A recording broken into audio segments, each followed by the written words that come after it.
The words hit me like a physical slap across the reception hall where 52 people had gathered after my grandmother's funeral. "Look, it's the nobody grandchild," my cousin Amanda announced loudly enough for 3 nearby tables to hear clearly. "Or, one. I'm surprised you even bothered showing up, Riley. Grandma barely knew who you were." Laughter rippled through the group of cousins clustered around the dessert table, sharp, knowing laughter that said they'd discussed my insignificance many times before and found it endlessly entertaining. I stood 15 feet away, holding a paper plate of food I no longer wanted to eat, wearing the only black dress I owned that I'd bought from Goodwill 3 days earlier for $12.99.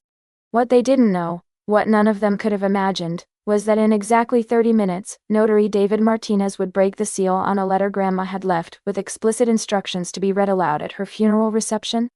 Every assumption they'd made about my relationship with her would be destroyed in front of everyone they'd just made witnesses to my humiliation. Drop a comment if you've ever been dismissed by people who assumed they knew your worth. This story is about the moment when assumptions collided with devastating truth. My name is Riley Sullivan. I'm 28 years old, and I spent the last decade being treated as the family's afterthought while my cousins competed for Grandma's attention, her approval, and, most transparently, their positions in her inheritance distribution. What they saw as my absence and insignificance, Grandma had apparently recognized as something entirely different. The Sullivan family had always been about appearances, social status, and maintaining the image of success that my grandmother Helen Sullivan had built over 60 years as a real estate developer in Austin, Texas.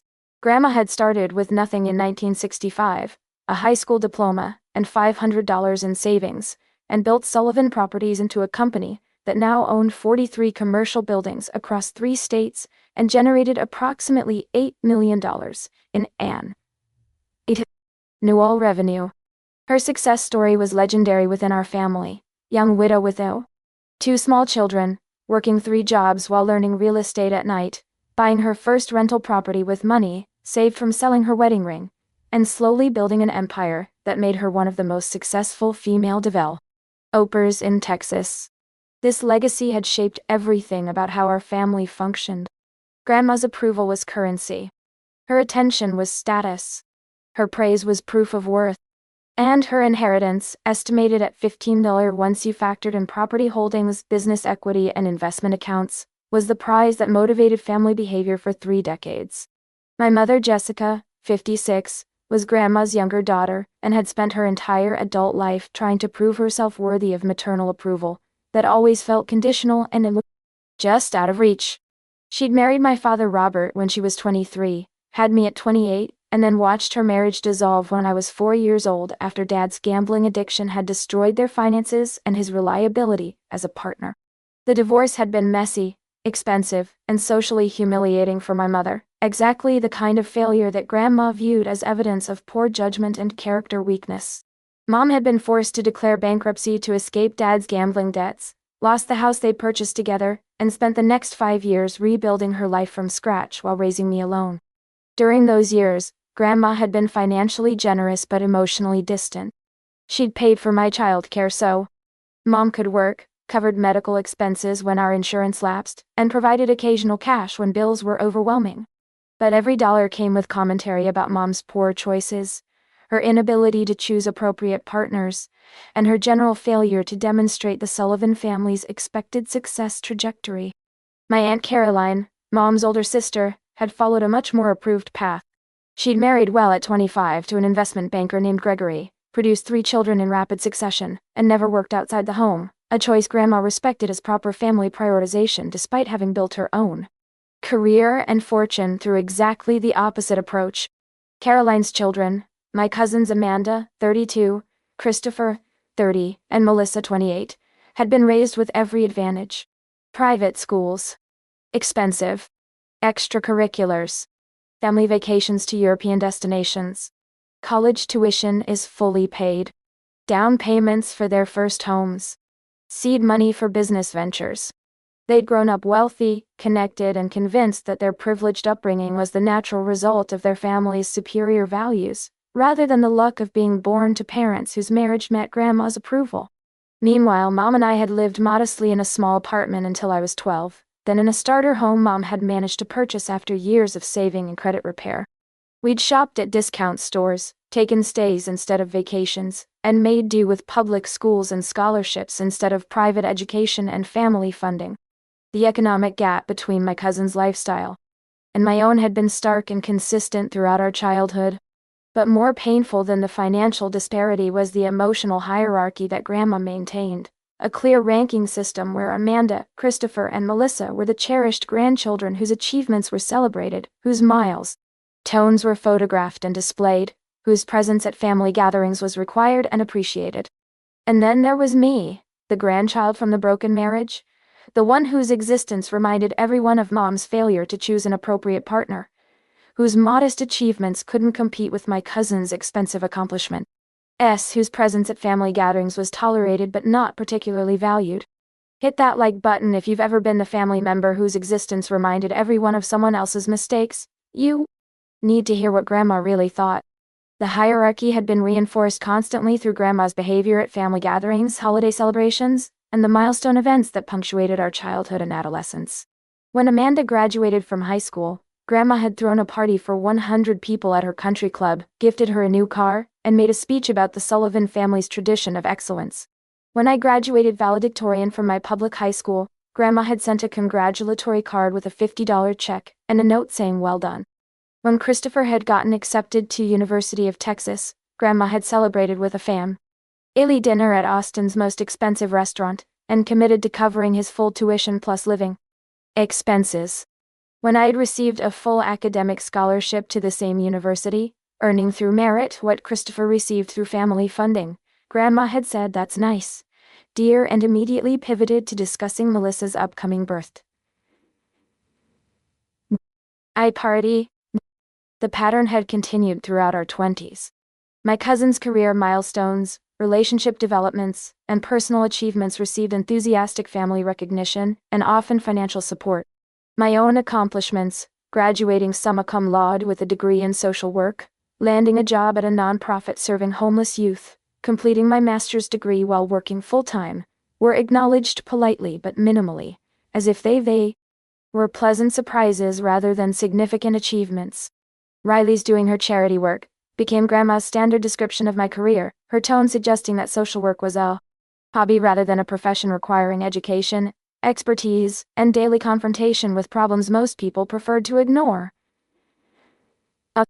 Meanwhile, Amanda's job in her husband's real estate investment firm was described as building the family business tradition. Christopher's work as a financial advisor was carrying forward Sullivan financial acumen, and Melissa's positivity on at a marketing agency was establishing herself in the business world. The double standard was so consistent that I'd stopped expecting equal treatment or recognition. I attended family gatherings out of obligation to my mother, who still desperately wanted Grandma's approval despite decades of conditional affection and perpetual disappointment. I smiled through conversations where my cousins discussed their expensive vacations, their luxury purchases, their investment properties. I accepted my role as the nobody grandchild whose presence was tolerated but whose absence would barely be noticed. But what I didn't know, what none of us knew, was that Grandma had been watching and observing in ways that would only become clear after she was gone. The funeral had been exactly the kind of elaborate production my cousins expected and felt entitled to. Grandma had died peacefully at age 87, leaving behind detailed instructions for her funeral service, reception, and the reading of her will that would follow. The service itself had been held at Austin's most prestigious church, with an attendance of over 200 people including business associates, community leaders, and family members who'd traveled from across the country. My cousins had positioned themselves at the center of the mourning process. Amanda had delivered one of the eulogies, Christopher had organized the reception at Grandma's country club, and Melissa had created a photo display documenting Sullivan family history. Notary with pictures that prominently featured the three of them while including me only in occasional background shots, where my exclusion would have been too obvious. I'd attended in my Goodwill dress, sitting in the back of the church with my mother, who was quietly crying for reasons that probably had as much to do with never feeling good enough as with actual grief over losing her mother.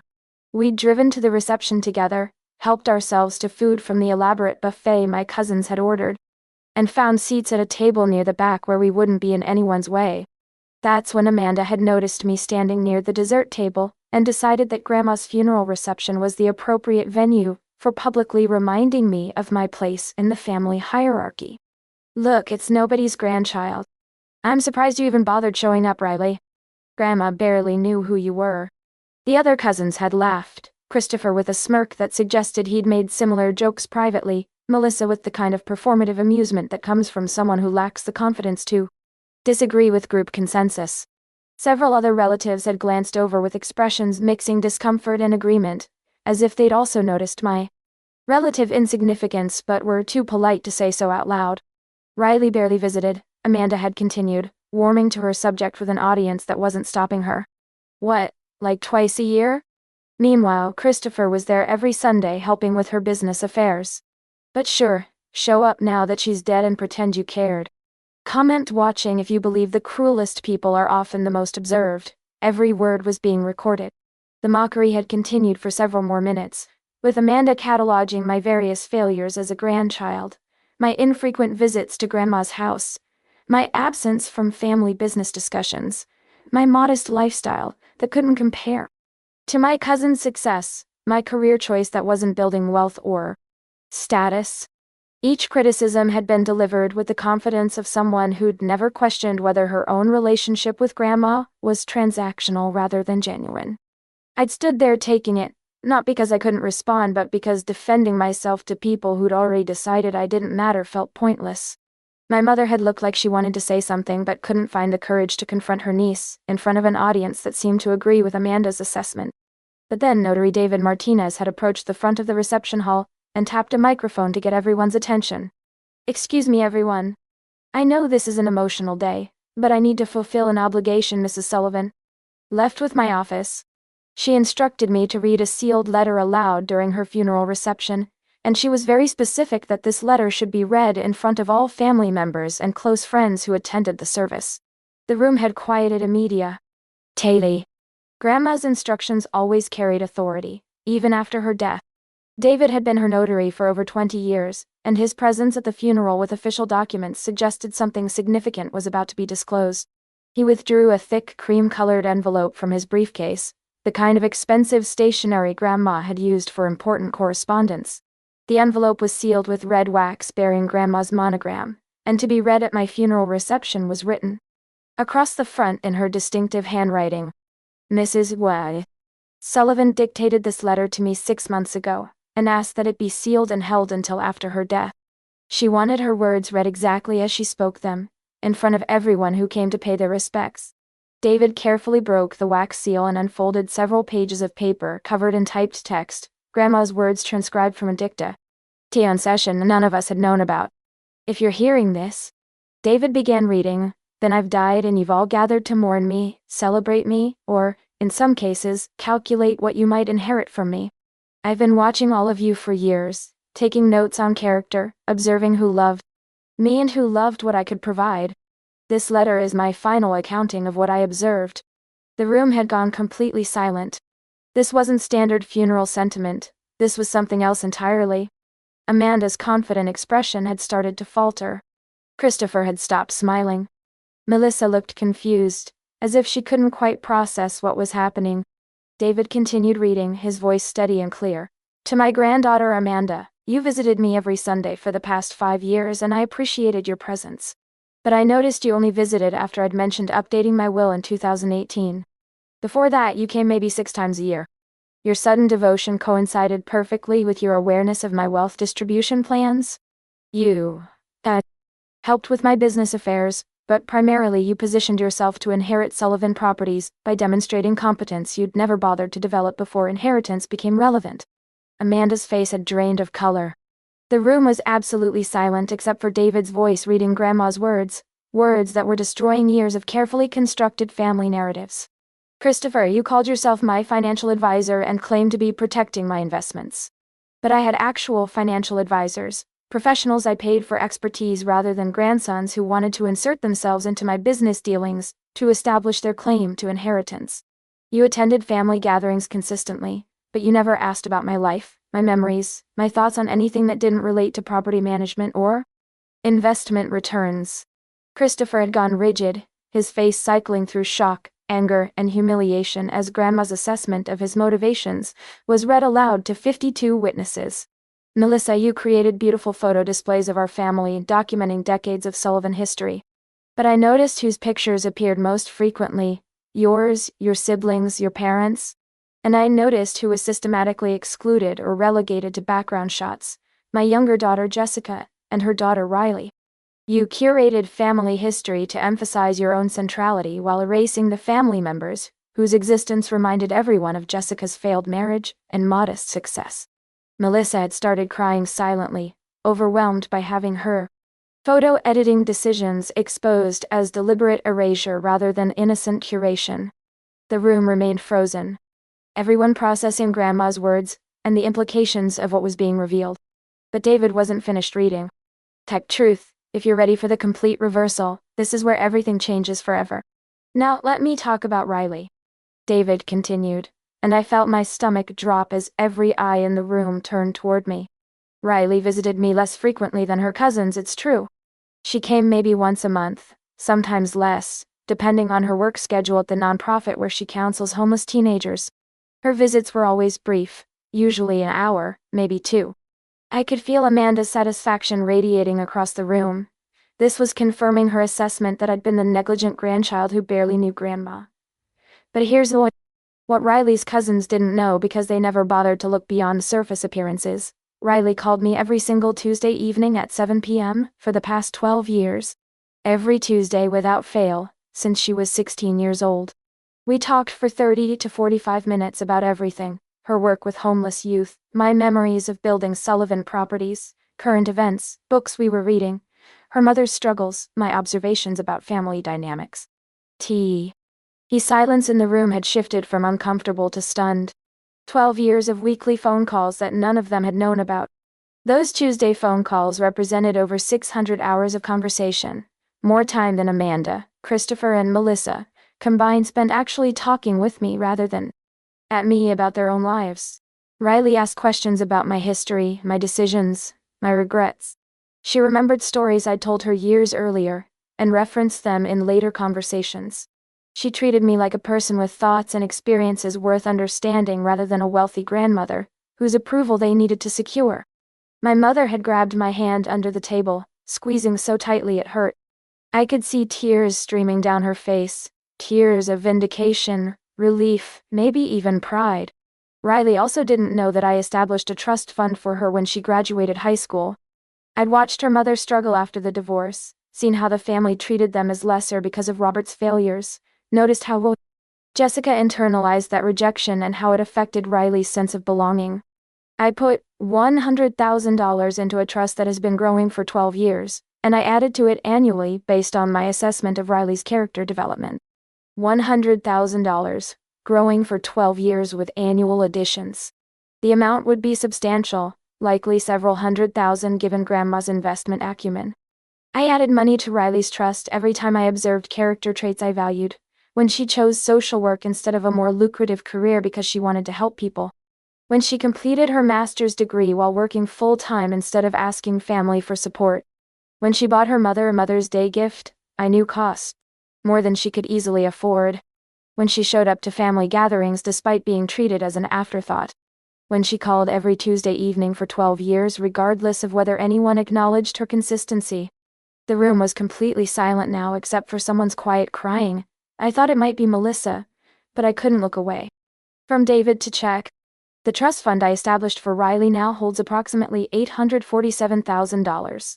That's money I set aside specifically for the grandchild who loved me without expecting anything in return, who maintained connection without performing for an audience, who demonstrated character without calculating how it might be rewarded. $847,000. To me. Nobody has a grandchild. The one who barely visited. The one Amanda had mocked 30 minutes earlier for not mattering to Grandma. But that's not all Riley will receive from my estate. David continued reading and I felt lightheaded as I tried to process what was happening. I'm leaving Riley my personal residence, the house on Cedar Hill where I lived for 42 years, currently valued at approximately $1.30 million. I'm leaving her my personal investment portfolio, currently worth approximately $2.80 million. And I'm leaving her a 40% ownership stake in Sullivan Properties, currently valued at approximately $4.60 million based on recent business valuation. The numbers kept coming and I couldn't process them. The house. The investments. 40% of Sullivan Properties. Total value, approximately $9.50 million. 2. Me. The grandchild who barely knew her. Riley will inherit approximately 63% of my total estate. The remaining 37%, approximately $5.50 million, will be divided among my other grandchildren Amanda, Christopher and Melissa, with each receiving approximately $1.80 million. My daughter Caroline will receive $500,000, and my daughter Jessica will receive $500,000. Amanda had made a strangled sound. Christopher was staring at David with an expression of complete shock. Melissa had put her head in her hands. I know my family is shocked by this distribution. David continued reading Grandma's words. They assumed the grandchildren who visited most frequently and positioned themselves most obviously would inherit the largest shares. But I've spent years watching all of you, and I've learned that people who perform devotion most publicly are often the ones who understand it least. The words landed like physical blows, each sentence destroying assumptions that had governed family dynamics for decades. Riley never asked me for money. Never positioned herself for inheritance. Never calculated how her behavior might affect her share of my estate.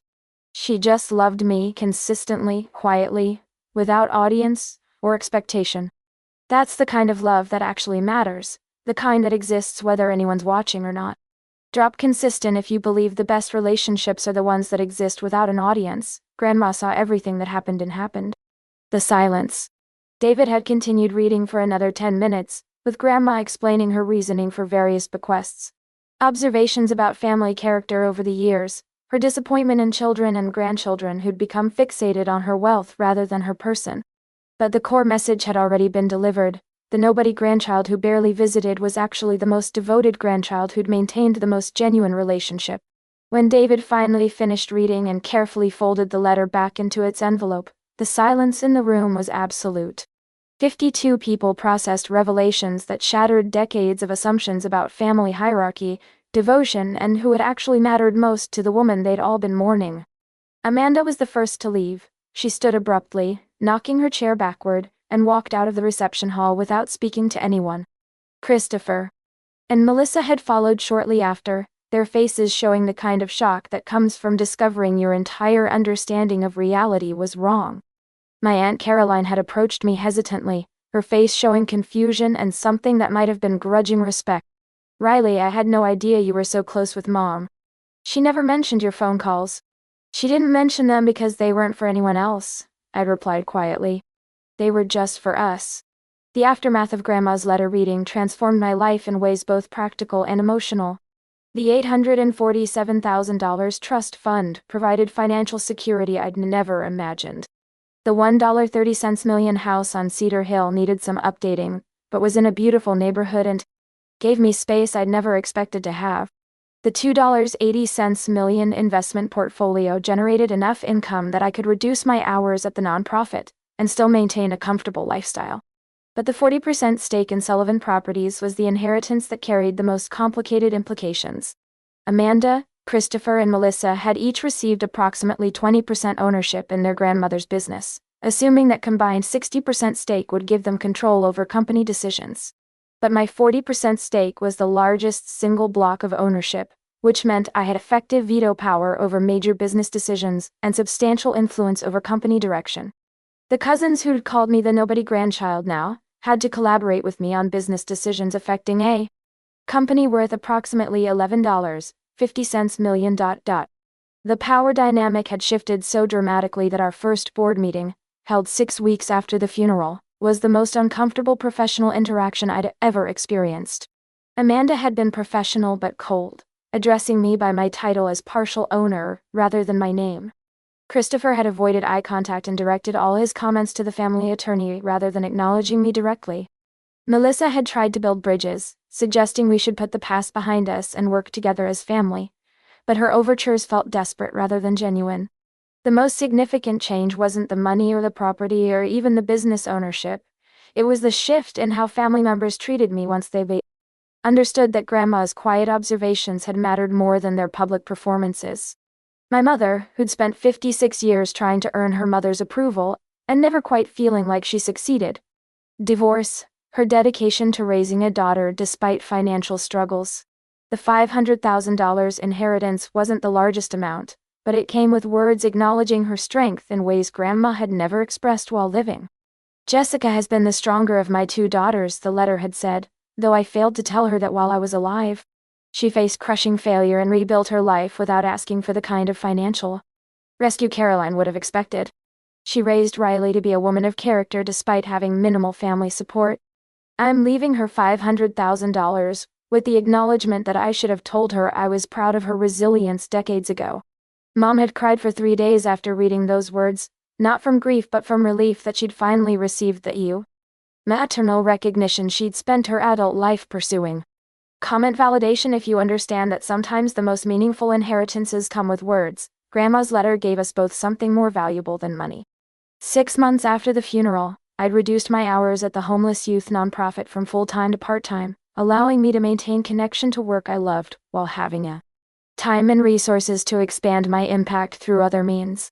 I'd used $200,000 from my inheritance to establish the Helen Sullivan Foundation for Youth Services, providing grants to organizations serving homeless teenagers and funding emergency housing for youth aging out of foster care. The foundation's mission explicitly acknowledged that family dysfunction affects people across all economic levels, that being rejected or overlooked by relatives doesn't diminish someone's worth, and that sometimes the most meaningful support comes from people outside family structures. I'd kept Grandma's house on Cedar Hill and spent $150,000 updating it, while preserving the architectural details she'd loved. The house had become a place where I hosted Tuesday evening dinners for colleagues from the nonprofit, a tradition that honored Grandma's Tuesday phone calls by creating space for genuine connection without performance or expectation. The investment portfolio continued to generate substantial income that supported both my lifestyle and the foundation's grant-making activities.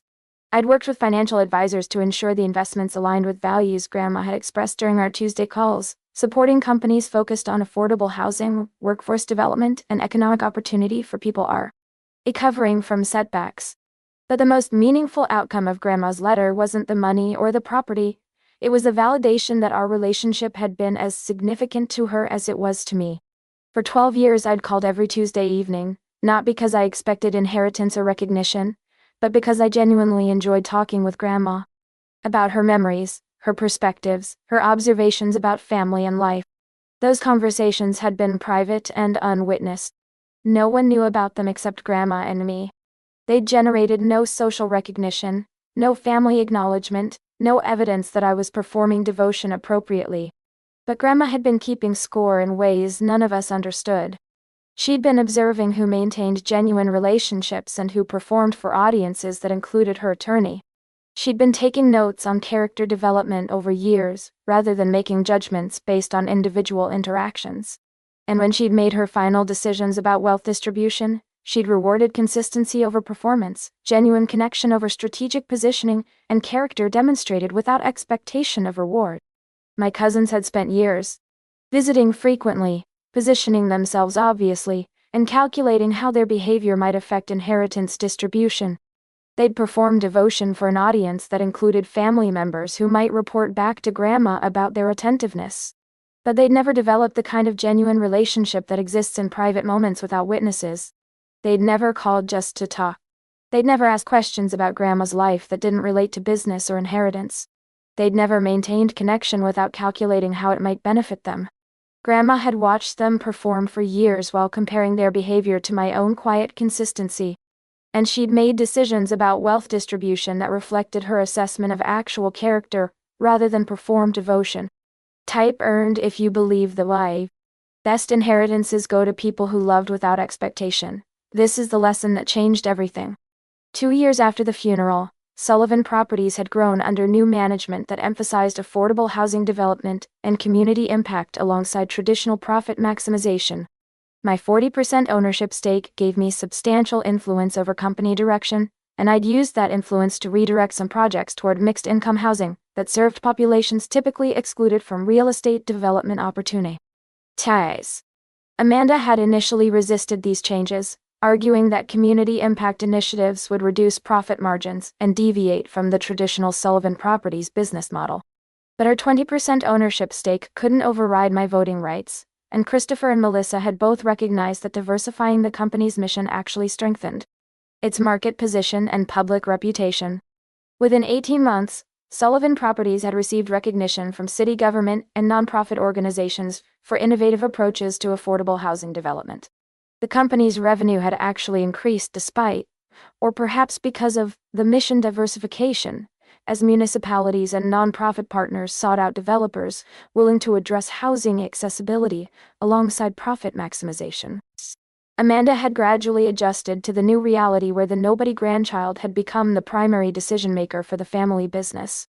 Our relationship remained professional rather than warm, but the overt hostility had faded into grudging respect for business acumen she hadn't expected me to demonstrate. Christopher had apologized during one board meeting for his participation in the funeral mockery, acknowledging that he'd underestimated both my relationship with Grandma and my capability for managing sudden wealth and business responsibility. The apology had been awkward and clearly difficult, but it represented growth that Grandma would have appreciated. Melissa had become genuinely friendly, perhaps recognizing that I hadn't sought revenge or exclusion despite having the power to make their lives difficult. She'd started attending foundation events and had volunteered to help with communications for the Helen Sullivan Foundation, using her marketing skills to support youth services organizations. But the most meaningful relationship transformation had been with my mother, who'd spent 2 years processing Grandma's letter and what it revealed about decades of family dynamics. We'd started having our own Tuesday evening phone calls, a tradition that honored Grandma's memory while creating space for conversations we'd never quite managed to have while she was alive. Grandma was watching more carefully than any of us realized, Mom had said during one of these calls. She saw my struggles after the divorce. She saw how I rebuilt my life. She saw how you maintained connection with her despite being treated as an afterthought by the rest of the family. And she left that letter specifically to correct assumptions we'd all been making about who mattered and who was valued. The letter had done more than correct assumptions. It had revealed that character developed over decades mattered more than performances staged for immediate recognition. That consistency in private moments carried more weight than dramatic gestures witnessed by audiences. That genuine love didn't require public acknowledgement to exist meaningfully. Grandma had understood something about relationships that my cousins never grasped, that the most valuable connections are the ones that exist whether anyone's watching or not. The Tuesday phone calls hadn't made me the favorite grandchild. They'd revealed that I was the grandchild who loved Grandma, as a person rather than as an inheritance opportunity.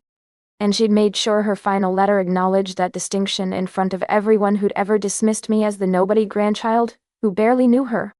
Tell me about a time when you maintained consistency in a relationship without expectation of recognition or reward. How did that quiet devotion shape your understanding of genuine connection? And what would you say to someone who's being overlooked by people who only value performative devotion over authentic relationships?